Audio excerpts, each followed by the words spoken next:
Bom, conforme eu me comprometi, a pronúncia é Zwangsbefürchtung. É coerção ao medo. Continuando no parágrafo 77, Freud diz, Lacan, não há aqui nenhum vestígio de um recurso ao espectro, quer dizer, ao fantasma, ao eidolo, um grego que vai dar a palavra ídolo, ignóbil, quer dizer, abjeto, desprezível, de não sei que medo, entre aspas, original. Não tem esse fantasma. Nem tampouco há um masoquismo. Você se lembra que o masoquismo foi uma importação trazida pelo Reich, né? Reich. Mas ele foi embora, teve que ir embora porque estava inventando a hormonoterapia. Mesmo que fácil de mobilizar, e menos ainda, não tem vestígio a contra-imposição obsessiva que alguns propagam sob o nome de análise das defesas. Esses alguns que propagam são os teóricos da técnica da IPA, com quem ele vem brigando. As próprias resistências, como mostrei a Lures, num outro lugar, quer dizer, no próprio seminário que ele se referiu, são utilizadas pelo maior tempo possível no sentido do progresso do discurso. E quando é preciso pôr-lhes um termo, é cedendo a elas que o conseguimos. Você põe um termo às resistências à medida em que você cede a elas. Deixa empurrar com a barriga.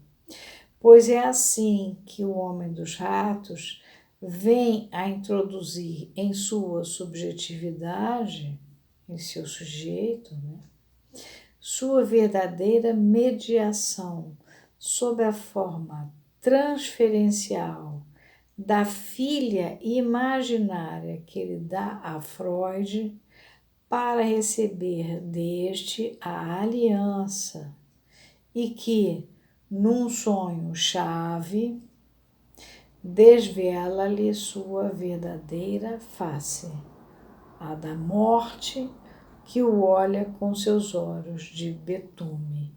Betume é aquela coisa preta que a gente faz o asfalto. Do mesmo modo, se é com esse pacto simbólico que se desfazem no sujeito os artifícios de sua servidão, não lhe terá faltado a realidade para consumar estas núpcias, esse casamento.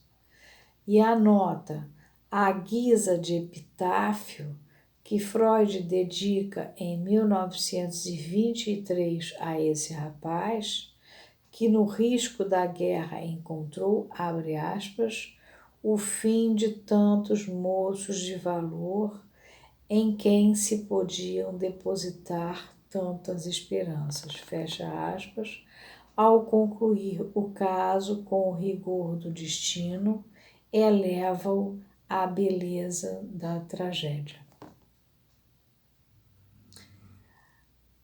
Para saber como responder ao sujeito na análise, o método consiste em reconhecer primeiro o lugar em que está seu ego. E Lacan bota ego com itálico. Eu já disse para vocês que ele usa ego. Esse ego que o próprio Freud definiu como um ego formado por um núcleo verbal. Em outras palavras, em saber através de quem e a quem o sujeito formula sua pergunta.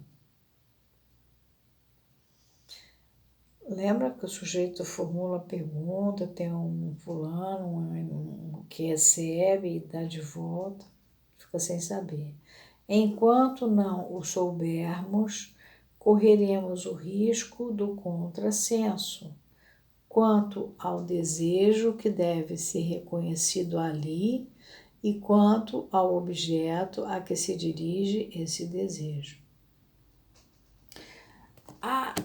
O neurótico obsessivo é sempre chato de tratar, né? Isso aqui é um caso de neurose obsessiva. O parágrafo seguinte dá uma aliviada. A histérica seduz esse objeto numa intriga requintada e seu ego está no terceiro, por cujo intermédio o sujeito goza com o objeto em que sua questão se encarna.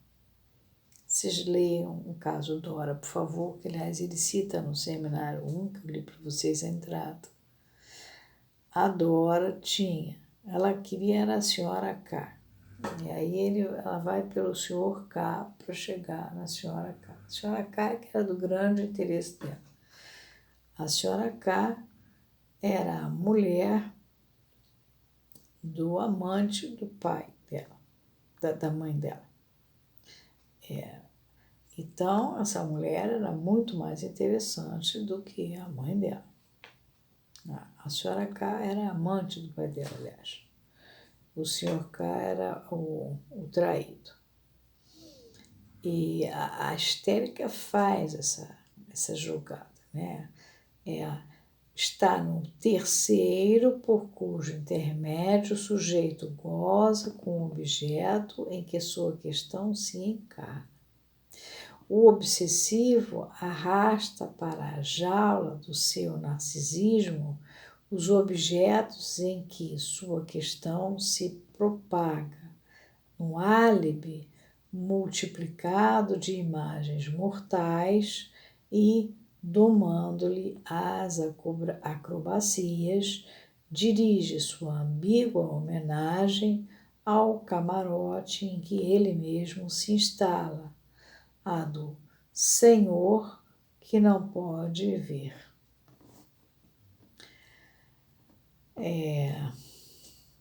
Novamente o tradutor botou mestre, senhor. Eu já avisei que eu vou cortar sempre esse mestre, é senhor, que não se pode ver. Senhor, nesse caso, é a morte. A pergunta básica do obsessivo é: eu estou vivo ou estou morto? Né? Enquanto que da histérica é: sou homem ou sou mulher? Né? Isso aí a gente, lá na psicanálise mais ortodoxa, aprende. A Lacan também aprendeu. Aí tem uma frase do Virgílio, que é traduzida aqui, que diz: Tahit sua quenque voluptas. Cada um é arrastado por seu prazer. Um se identifica com o espetáculo e o outro dá a ver. Quanto ao primeiro sujeito, o que se identifica com o espetáculo, para quem o termo acting out assume seu sentido literal, ela faz aprontações, vocês têm que fazê-lo reconhecer onde se situa sua ação, uma vez que ele atua fora de si mesmo. Quanto ao outro, vocês têm que se fazer reconhecer no espectador invisível do palco a quem o une a mediação da morte. No segundo caso, é o outro que se dá a ver.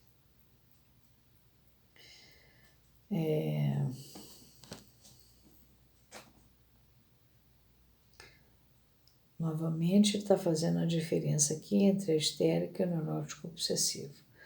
Eu sugiro que vocês leiam o Freud. O Freud é mais simples de ler, mais claro. A primeira tópica é muito claro. O artigo inconsciente. É sempre, portanto, na relação do eu. Esse eu está sem então é do moi. Do sujeito com o eu, je, que é o eu do inconsciente, de seu discurso, que vocês precisam compreender o sentido do discurso para desalienar o sujeito. Esta frase eu vou repetir.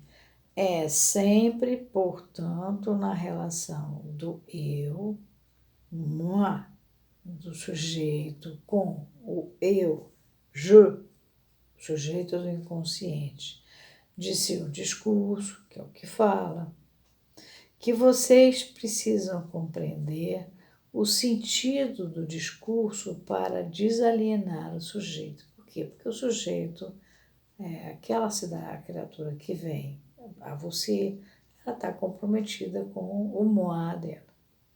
Então, para que vocês se desalienem ele desse moi, vocês precisam fazer o je vir à tona e falar. Mas vocês não conseguirão chegar a isso caso se ativerem à ideia de que o eu, moi, do sujeito, é idêntico à presença que eles falam. E não é. Quem fala é o sujeito do inconsciente. Vamos parar aqui, porque já andamos muito.